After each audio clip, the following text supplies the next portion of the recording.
Now, Jetstar and Qantas have announced a bunch more flights and 2 new routes yesterday. It's their biggest ever expansion of New Zealand and Trans-Tasman flights. So, does this mean that it's going to get cheaper for us? That's what we all want, right? Brent Thomas is House of Travel Chief Operating Officer with us this morning.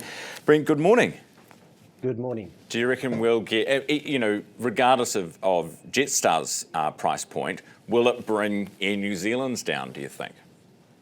Oh, most definitely. It's all about supply and demand. It's all about those lower fares and those lower buckets.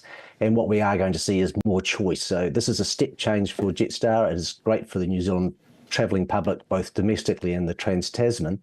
But also what we're going to see is an inbound play here as well, which will be really good for New Zealand Inc. because it's going to bring a lot more people into the New Zealand market, and that's going to be good for the spend and therefore helping to balance the economy. Yeah, it's awesome. Auckland Christchurch, we get an extra 300,000 seats from 8 flights a day up to 11. New routes like Hamilton Christchurch, great for the region. Seasonal routes, Queenstown, Brizzy, great for the tourists. What's not to like?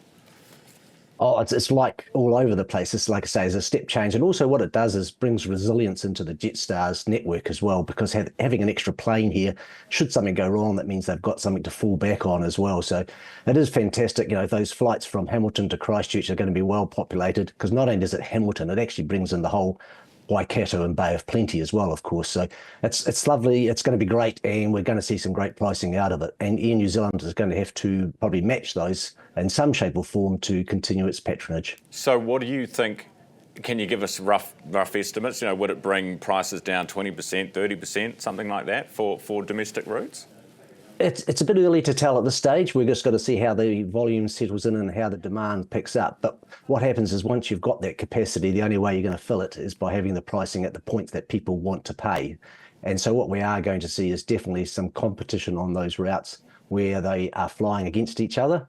And that's going to be great for those people who are looking to go Auckland Christchurch, for instance. Brent, we saw the tourism visitor numbers, arrival numbers out yesterday. Obviously, we're still not back to pre-COVID, but for the month of July, it was a record for Aussies coming here to go skiing, which is great. How significant what sort of role does beefing up your supply of flights across the Tasman do for tourism?